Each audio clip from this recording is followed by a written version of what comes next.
Hey everybody, Dad Domesticus here. Today we are whining about moving to one income.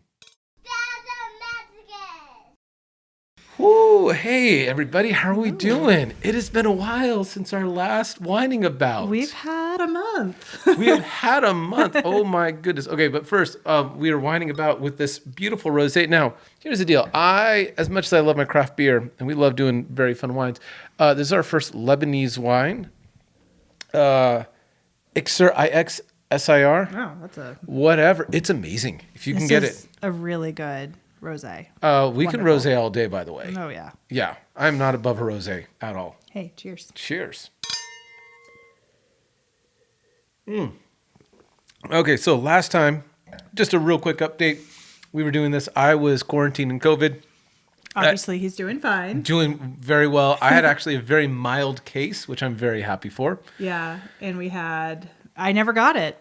Yeah, So we had half our family test positive, half test negative.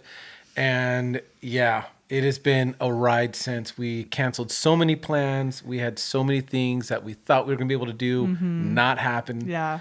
But And we ended up having a really lovely we had a lovely Christmas. And Yes. then we really just celebrated with my side Just about 2 weeks ago. 2 weeks. So Was it 2 weeks ago? yeah. Wow. Yeah. We finally were able to kind of all get together after respective Yeah. quarantines and whatnot. And by altogether, it's like Five five of people. us, and we were Yeah. masked and in our respective corners away of the from room. everybody. So we did that about as like responsibly as you can. We're Yeah. like actually still seeing people. But my family is good. We are all good here. And now it is just getting on with all the fun. I'm thinking like January is like the hangover from 2020 right now. yeah, I'm not ready to give up on 2021 yet. I'm gonna still say it's gonna be a great year. It's just that we had to get over We've a got lot a of hangover. ish. So Yeah, 2021's got a hangover. So that's how I'm putting it. But today we are talking about moving down to one income, kind of how we've done it and what we did. We had a big milestone. we did, and this is what kind of prompted it. Mm-hmm. Is we've been sitting on some debt really since we started having kids and moved into this home because kids and home happened within 1 month of each other. No, kids, home happened. Let me give a quick little thing. I was 8 months pregnant when we moved into this house. Yes, Kelly was 8 months. Kelly. We found out Kelly was pregnant.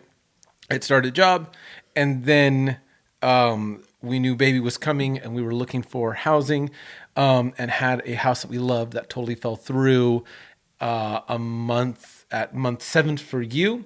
Yeah. And then we found another house, this one in month 8, and we moved into this. And then 2 weeks later, she had a baby. And I highly recommend that no one do it that Don't way do that. ever. And thank you to everybody who helped us. We had a lot of people help us We out. did. So anyway, we kind of transitioned to home ownership, having no major appliances, which we did not plan for, unfortunately. Daycare bills, everything. And Yeah. we just kind of hit a snowball where we were just barely not making it month after month after month. And then we had another child. Yeah. And then we really weren't making it. And it felt like we just never got out from underneath the debt that we had from that first, the purchase of getting a home, because that's expensive. I didn't realize how expensive that was going to be because I never bought a home.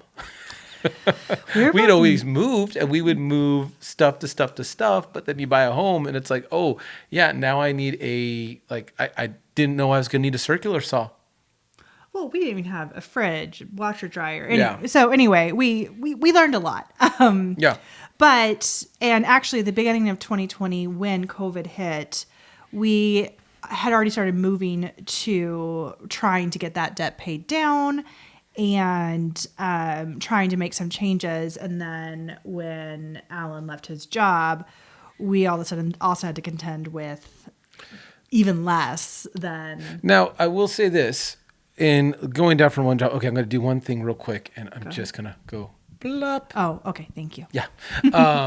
So one thing about my job is that it was paying just enough to like cover It was daycare and just the little on top. it was like daycare and car payment, and that was about it. Yeah, and that was pretty much it. And so when it became time to like leave that, it wasn't that we gave ourselves a raise. It was just like, okay, because we now don't have these other things to pay. We also paid off a car right before that as well. We did, yeah. Which was really nice. And the, so the calculus wasn't actually that bad, but now we're just making sure we can survive on one income, really. Yeah. It doesn't give us much wiggle. But we paid down that debt. Should we give them the number? Please. We paid down $10,000 in debt in basically 14 months. Yeah. Which was, it just felt insurmountable at the time, and we were so excited. Real quick, if we're going to be honest about this, okay, just a little bit of vulnerability. I have a hard history with money. After being a missionary, I came back to the States very broke. My credit was horrible. I didn't even know really what credit was. I just knew that mine was bad. And I have a lot of emotional ties to money that were very negative. And Kelly has really helped me change those attitudes around, because I've had people call me for money. I've had, been in debt more than a bit. And all of my associations around debt and money were always so negative. And then marrying you, we had to have some very big, heavy talks about money. And I feel like at least I've changed my perspective of money being from this thing filled with rain clouds to being like, oh yeah, it's just what it is. Yeah, I think it was very emotional to you, to the point where we didn't talk about money enough, and we were never able to successfully stick to a budget, mainly because we just wouldn't do the work to do it. And while I don't think I had the same emotional baggage with it, I still had a lot of, we when we met, like, I was 24 years old. I was just figuring out the adult thing, and it's not something that I knew. I feel like I'm just now figuring out the adult thing. Well, I'm just saying, like, we kind of had to learn together, and it was, as always, as it is with any couple or really any person, it's more than just a ledger. It's emotional, and it's hard, and there can be shame or emotion or fear around it, and we've had to just really make it. It has been work.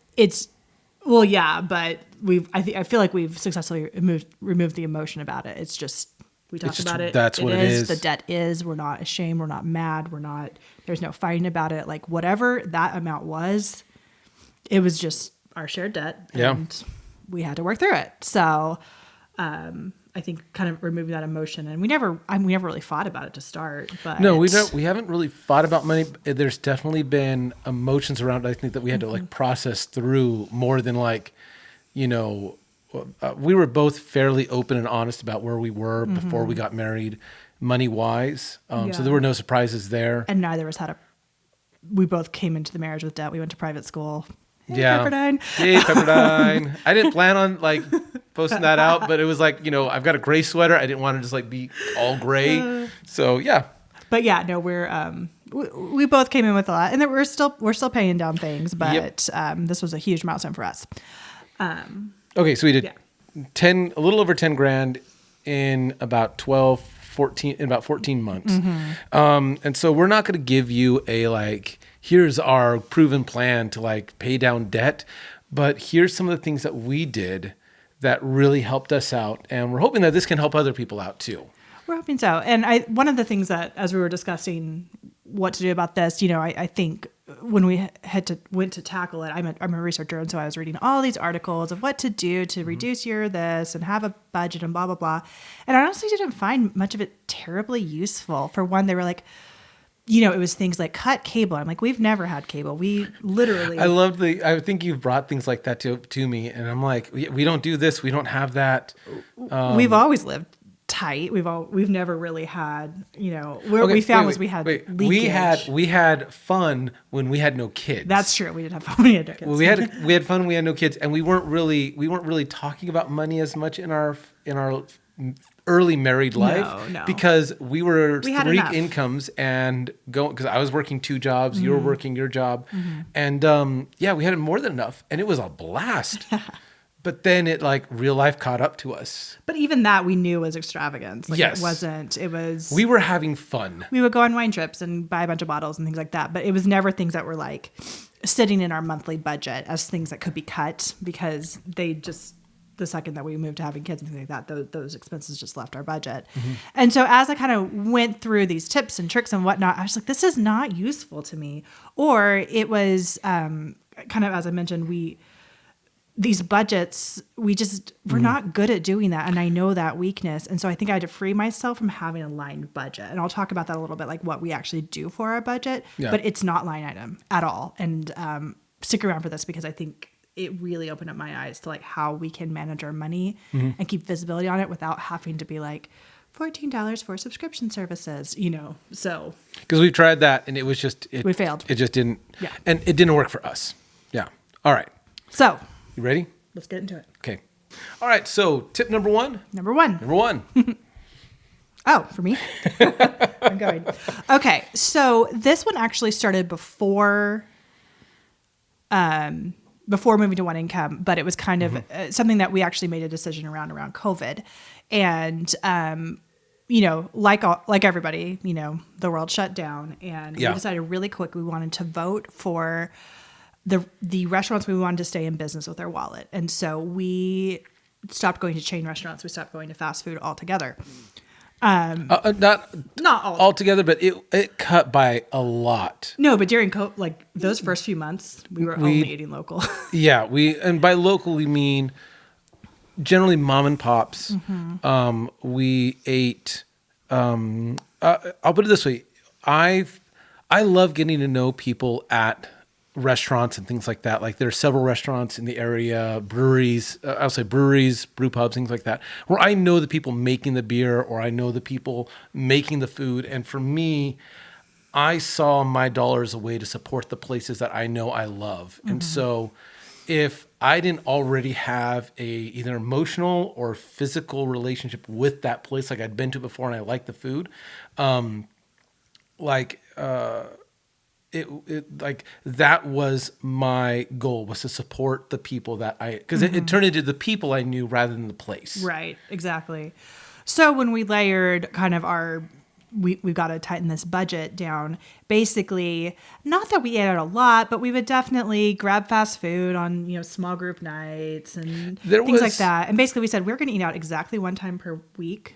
We are going to use it as a reward for behaving and not eating out and not grabbing the Starbucks and whatnot.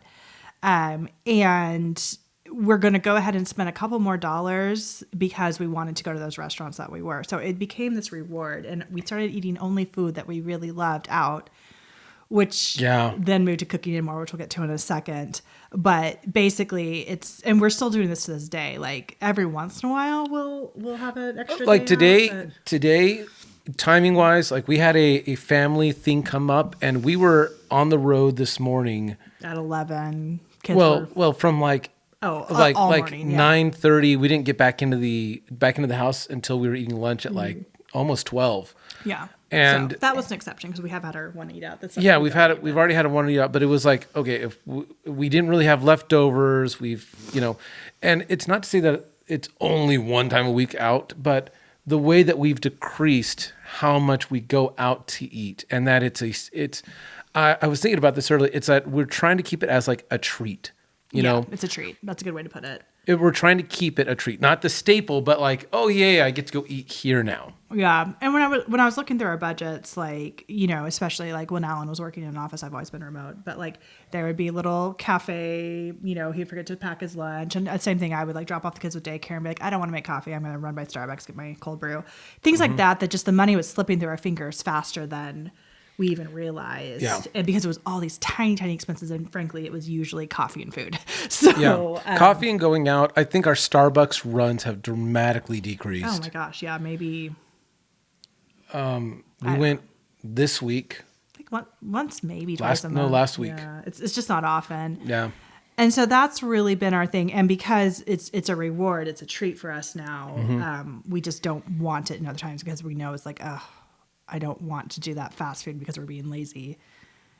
Because we know we want the good food later. So that's been something that's really helped for us, which kind of moves us to number 2, which is that we've also kind of for really health reasons and just feeling better in general, we've greatly decreased our meat consumption. We're not vegetarians. Not vegetarian, definitely not vegan. I'm not going without my cheese. We like cheese too much. Yeah.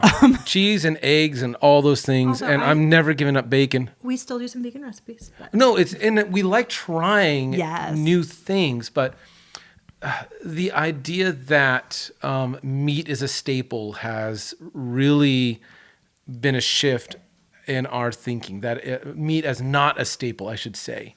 That it's not the idea of like, well, when are we going to have? It's not like let's make sure we have meat for this and a meat for that, but we're going to have like a meaty meal. And it's reduced our grocery budget by about $50 a week. Yeah, eating a higher plant-based menu it's saved us so much money, and we really are feeling healthier. Anytime we eat too much meat, we're like, that was a mistake. And so like our bodies have now really shifted. Now granted, we had our eat out this week was Heim's Barbecue in Fort Worth. Those bacon burnt ends are amazing, so good.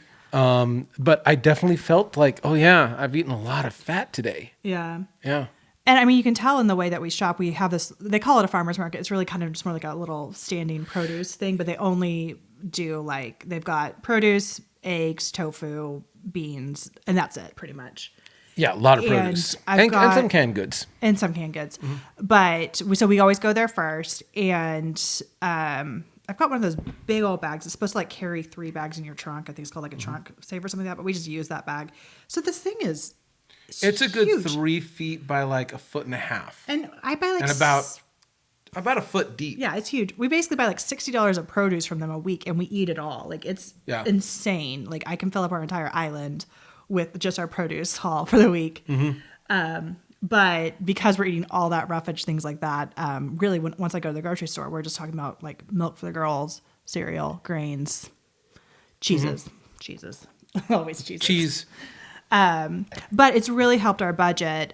So, obviously our grocery budget went up when all of a sudden all 4 of us were eating 3 meals a day plus 2 snacks at home. Yes. That was a much higher grocery bill for us. And we've seen that inch down as we've found more and more recipes where we love the plants. And so we're doing that. So actually our groceries this week had no meat in it at all, just by accident. Now, I do have to say we have had more than a few failures in our recipes. And if you're thinking about switching to a higher plant-based diet, allow yourself the grace to go, guess what? We're going out to eat 2 times this week, or, oh my goodness, there's a 3rd time out this week. It's a completely different style of cooking.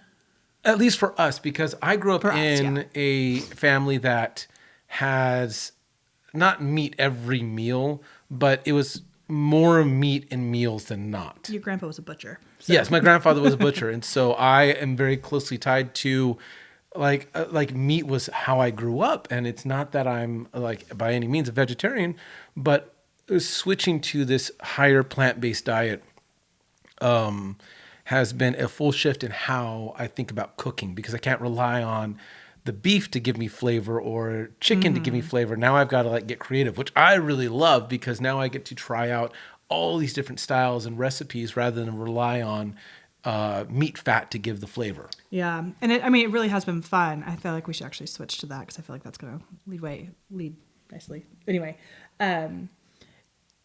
it's been fun because, we've had to learn how to use lemon and tahini sauce and all sorts of just interesting flavor types and things like that. Which also means our tools in our kitchen have had to go up because we are in the kitchen so much. I bought an apron. I was like, just so I can hold a rag, because I'm washing my hands, going between stuff, and it's been a lot of fun. Well, and I'll say I do the majority of the cooking in the house. Yeah. In the house, I'm doing breakfast, lunch, and dinner. You cook 90% of the time. Yeah, I cook a lot, and so with all these new with all the new cooking also comes all the like, okay, now I know like why I want a different knife for this and a different knife for this, and why I want like a really good spatula. And we're also just trying to be a little more health conscious. So I think now we're moving away from what's it called? Nonstick cookware. We're looking at buying something else. If there's anybody with a nonstick cookware that wants to sponsor, I am more than happy to take any suggestions.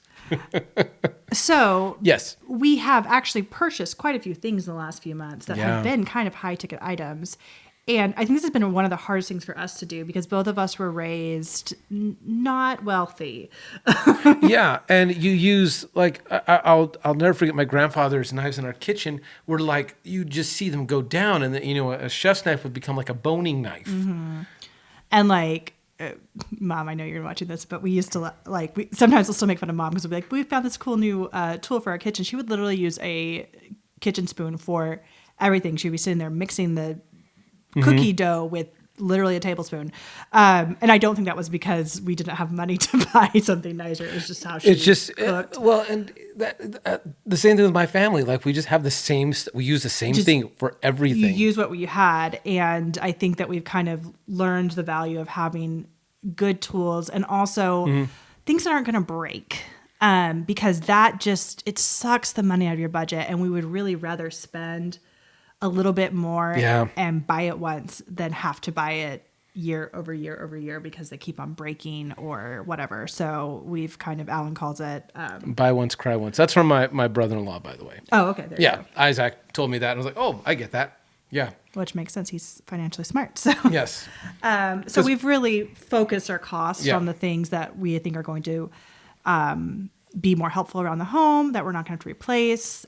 We don't mind saving for a couple of weeks, couple of months to get something that we're really excited about. And actually waiting the couple of weeks, couple of months, like once we buy it, if we still want it, we really want it. And so kind of that waiting game and not just buying a tool randomly because, you know, we don't know if we like it or not. We do the research. We really think about I've it. gotten my eye on a Nikiri knife. A couple different Nikiri knives, and literally it's a vegetable knife. And I never thought that I would ever be so specific in my knives, but my stepfather-in-law gave me one. And as I was using it, I was like, oh, I get why these are so good for this. And now my mind's going off of like, okay, well, how could I change maybe this knife or a new handle or other things? Not that I don't appreciate the one that he gave me, but now I get why there's such thing as a Nikiri knife, a knife just for vegetables, because dang, I have never cut through a spaghetti squash so easy and then gone to like onions and other things. So with no problem. Yeah. So it's interesting because we're actually saying like spend more money, but it's the better long-term choice to do that. And we're kind of finding, like, we've been married for 7 years now. A lot of our original stuff we bought for the wedding. Babe, it's 8 years and like 4 weeks. Oh, wow. Yeah. This year went fast and slow. A lot of it's starting to wear down and things like that. So we are kind of in that part where we're having to make those decisions. And we're like, no, we're just going to spend the extra money and get something that we know we're going to love for a long, long time. It's going to last a long, long time because that means we're not going to be spending that money again in a year or two. Yeah. So, Yeah. yeah. Okay. Should we go We've on? got our notes. I like our notes. I like our notes. So I want to tell you our budget secret because I read this one on a blog. I wish I knew what it was. I would love to give credit to who it was. But like I said, the line by line budgets have never worked. I've read the Dave Ramsey and the this and the that and the Susie Orman, and it's all great, but we're just never going to budget like that. We're not. Yeah. So we have 4 bank accounts. We actually have more, but this is the 4 that we have. One that the bills are paid out of. So. And we know how much it took a little math to make sure we knew how much we need to put be into that in that bank account. But we have one bank account that is all the bills. That is all the bills. Everything goes out of it. I also pay the credit cards out of this, and we use credit cards that bring us points that we can pay for other things. So actually all of our Christmas presents get paid for with our Amazon points. Because if you have I think the Amazon card, you get 5% cash back. So literally we save up that 5% cash back, and that becomes the base for all of our Christmas presents. Subsidizes greatly our Christmas, since our Christmas isn't that expensive for us. Yes. So sorry, that's a little bit of an aside. But basically, bill pay, I know exactly how much we need in that. And that way we can also kind of do the floating funds, if that's a familiar term to you. But basically, like, there's always enough in there to pay even things like the once a year home warranty, things like that. It's just there ready for us. And I don't have to look at it. I don't have to think about it. I never drain it. That amount in there is something that, and we verify that number as we go, but that's there. Number 2 is our spending account. We get a weekly budget. That is how much we have to spend. That is groceries, that is gas, and that is anything else we want. So that's where it gets super easy because it's like, can I go get coffee? No. All right. Done. Do we have enough in that money to go get? I never have to do a mental calculus. We never have to be like, mortgage is coming out this day, that day, whatever. It's just so simple because it's like every need that's not a bill is there. And then we have, of course, our savings account. And then we have the mortgage account. And so every 2 weeks, half of mortgage goes into that. It gets paid. I'm actually, at this point, we're a full month ahead because we let that 5th paycheck just kind of hang out in there. Yep. Or sorry, that month with the 3rd paycheck. That's it. And so we're actually like slightly ahead on our mortgage and just kind of making sure that we always have that in there. And that is our budget. That is it. And it's not stressful. And every 2 weeks, I retally kind of where we're at on all 4 of those. I every 2 weeks I get a Postit note, and it goes like this: here's how much we owe out of our credit cards, and now it's zero. It's zero, and then here's how much we have left to spend this week, and then here's how much we have in our savings, and here's how much we have, and I expect it, and I love it, and it's like this little check-in. I think we both try to use technology in our advantage. So I've got a credit card that I can see how much I've spent. And that now our credit cards have become the, we're going to pay for it within the next 2 weeks. Oh yeah. That's the other thing. I pay credit cards every 2 weeks. And so there's never really surprise.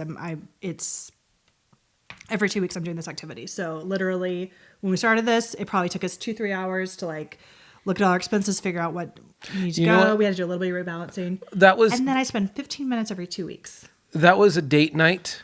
And I know that sounds weird to say that's a date night, but I think it's a really healthy thing to talk about finances with your partner and to be able to make that a date night and say, hey, look, we're going to grab our computers. And this was like before COVID, by the way. Grab our computers, go to a coffee shop, sit down and talk about and analyze everything we did money-wise. I think being in a coffee shop is also kind of a nice place because there's no way to you just kind of have to be in the moment. You can't yell out, wait, why? Because you're kind of in a social setting. But I don't yell out why to you anyways. No. But it was nice to just take that and go, yeah, this is where we're at. Yeah. It took a little it deflated what could be a little more tense because you're in a coffee shop and you got to kind of just be cool about it. It is. And I think that's probably the biggest thing is everything just is. It's not a blame. It's not, why is this so expensive? Why, it just is. And it can be cut. Anything can be cut. I don't think we have any golden calves. We do have one. Our Sarlos membership. Our wine membership. We have one thing that we are going to keep. But every once in a while, because because the bill pay account is so easy now to look at because it doesn't have any other expenses in it, I'm like, do we still need that streaming service? We need that. And so I'll just call out and be like, what's this? Why are we doing this? He's like, that's the reason why. I'm like, okay. And I'll say there's this thing that we have that we call the blessing. Is this a good time to get into that? Sure. Yeah. Okay. I don't ask my wife for permission. It's just, I don't expect her to ask me permission. It's just not us. We're not that type of family. For money-related things. Money-related things. I mean, really anything, but. Really anything. It's just, we're both, we both come from growing up in very conservative, church backgrounds. And I think that at least I still can feel the guilt of men that have done that to other women. And so I never want to put my wife in that type of situation. Because, I love you and see you as an equal partner. Thank you. But at the same time, two people living together and trying to make a life together, there can be moments where you're like, ooh, I can't wait to buy this thing. And that's when, or do this really cool thing that you may be genuinely excited about, or genuinely like maybe nonchalant, but you don't know how your partner is going to react. So it's not permission, it's a blessing. It's like, hey, babe, here's what I'd really love to do. Hint, hint, I'm asking for your blessing for this. Permission, no. But getting a feeling of like, how are they going to feel about this in a very quick, like 3-second ask. Yeah. And I mean, I think there's a top, there's definitely limits on spending where I would say kind of anything like really above 50, 60, $70. That's more of a conversation. At least for us. At least for us in our world. But yeah, anything that's kind of just a low cost, like we really trust each other's judgments. Both of us have our luxuries. I love my bath bombs. He likes his beers. Yeah. Like there's things that we're going to spend a little extra money on that may not be kind of at the benefit of the whole, I'll say. But yeah, that are much more focused on that person, in general. Because I mean, as much as I love beer and as much as I've shown you the world of beer and like try to find things that you like, 90% of the stuff that I like, you do not care for. It's not for me. And so, I like going out and grabbing my beer. And I feel like now it's become this like way for me to get out of the house, even though I can't like enjoy like just sitting at a brewery all that much anymore. But you'll still go get them. Grab a 4-pack and come back and have that as my beer for the week plus. Which actually gets us to our fifth point, which is that even though we've been so much more budget conscious and have been really successful in running our budget, we've never adopted like a sense of austerity. No. We've never really neglected a little bit of fun, luxury, whatever. And I think that's helped because when you just tell yourself no nonstop, you're going to just break the rule at some point and you're going to do it stupidly. We are. I'm just going to say we are. Oh, no, human psychology. Yes, human psychology, but yes, maybe somebody can go to an austerity measure, but I mean, I've seen these people that are like, we are going to retire by 55, and from now on, we are only shopping at the 99-cent store for veggies. And I'm like, no, I couldn't do that. No, and certainly we've never been able to. When we've been like, okay, we're just not gonna spend this month or whatever. Like it backfires. And so while we really are cautious about every time we're swiping that credit card, we still allow ourselves little luxuries as we go on. Every couple of weeks we'll go grab a little bit of beer from one of the breweries. And I think the other part of this is that we're very open about what we buy. I tell my wife every time I go out and grab something, and it's not even not like a blessing thing, but just like, while I was out, I picked up this. Yeah. Because the last thing I want to do is have you think I'm going out and then like, oh great, what is he going to buy now? Exactly. Yeah. And sometimes they even text me like, there's a good deal on this. I'm like, go, I spend a little bit more on toiletries, cosmetics, hair things, whatnot. And I'll say this, something I never argue with at all. She goes, babe, I'm going to spend some money on makeup, or I'm going to spend some money on something like this. If there's anything that makes my wife feel good, I generally don't at all bat an eye. If it's going to make my wife feel better about herself, if it makes you feel pretty, I'm happy to use that money towards you. I'm also not one of those people that go and like drop $200 at Sephora on a random weekend. You don't do that. You do have like Mary Kay stuff, and you spend a dollar or two on Mary Kay makeup stuff every once in a while, and I'm like, fine. But yeah, I mean, like we just kind of allow those luxuries, and we don't have to understand them. Like it just. That's a good way to put it. I don't have to understand it. Like, great. If I'm telling you that's a. I won't say need. It's a priority for me in our luxury spending, then you say yes. As long as it's not crazy. I mean, he did find a bioluminescent bath bomb. I did. I saw these bioluminescent bath bombs, but the first thing I thought was, oh, can I make this myself cheaper? And I quickly found out I could not. It's really expensive, like $60, $80. Well, the little, it's like, it uses the same stuff like fireflies use to make their little abdomens glow. And you can take that like little chemical and, it's safe. And you just put it into a crystalline form and you throw it into water and it glows, which is really cool. We did not buy this. We didn't buy it because he just sent it to me on Instagram. Because I saw like the bottle and I went down this rabbit hole like, okay, can I buy it? And then I found out it's like $250 a gram. And I was like, nope, I ain't having it. Yeah. But I was like, do you want this? Because I thought it would be something really fun for you in your bath times. Genuinely, that I enjoy my baths and that you were seeing if that was something that I would be interested in. And that might be something that if we're doing a fabulous getaway and there's a great bathtub, maybe that would be a luxury. I don't know. But it was an expense that I was like, I know if my wife says she would love that, I would be happy to give up whatever for the next couple of weeks to make sure she had that. But you were also like, nah, not my deal. Yeah, I sometimes I'm more practical than I need to be, maybe. But I'm okay with that. Yeah. Yeah, you almost have to like force me to spend money on myself sometimes. Every once in a while. Yeah, but I appreciate that. You're looking out for me. So hopefully that stuff is helpful to you. Yeah. I know there was a lot of things where we're like spend more money, but like it's because we kind of pulled back, and basically it's like we're trying to focus on the things we love and not spend money on things that are just junk. That's maybe food stuff. Otherwise, maybe that's just really the long and short of it. And I really don't miss fast food stuffs all that much. No. I think the more that we've dove into the plant-based diet and home, and I'll say home, it should be plant-based and home cooking diet, the less I care for like things like Jack in the Box, except for that box of like loaded tacos. Those things are amazing, and I still don't know why. I don't know how they do it, but that stuff is good. But like today when we went out, I had a chicken sandwich. I just put it down halfway through and I was like, this just doesn't taste good. I'm not going to eat it anymore. And like, that's how much my taste buds have changed, where I'm like, a sandwich that I used to love, I'm like, that's disgusting. Yeah. And I won't name names, but like, I don't, and I really like fast food. But I now don't see it as my first or second option. My first option is like, what do we have leftovers? Yeah, what do we have leftover? What do we have frozen in the? Yeah, we also keep a lot of frozen pizza in the fridge. I mean, that's our go-to. That's our go-to. There's deals on like buy one get one free frozen pizza. So here's the other thing: it's not that it's like the healthiest diet in the world. No, we still have lots of junk in our diet. But it's that we're just trying to be effective.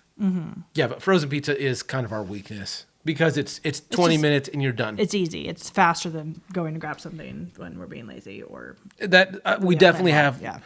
I think when we first started this whole more veggie diet, we tried to be so good about veggie, and then we found out that you need cheat days. You need the day that you're not ready to cook, because it does take a dedication to cooking time. It's a lot, and we have literally now a restaurant size cutting board. Oh, that cutting board the size of our island, because our veggie is just like. Also, $50, by the way. $50 for that cutting board. I love this cutting board. Webstaurant.com. Yes. So, yeah, I hope that's helpful. We're still figuring it out. There's nothing set in stone still about this. It could change. And I think that's one of the things that we're both willing to do, is willing to let this change. I think you and I both love how I think this year financially has gone for us. Not that it's like 2020 was great for anybody really, but I think being inside taught us how to cook more. And we took that to our advantage of, well, we're inside, we might as well learn how to cook more. Really and good. My cooking skills have gone way He's up. a really good cook now. I love it. I used to be the main. better. You were the main cook and by far the better cook. And now I'm like, nope, he's got it. It's great. It's been a creative outlet in this time that I can't go out and be creative.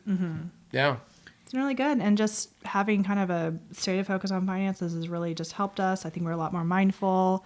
And maybe that's the whole thing, is you don't let it rule your life. You don't let it become your idol, but you're just much more mindful once you get into this kind of whatever we're doing.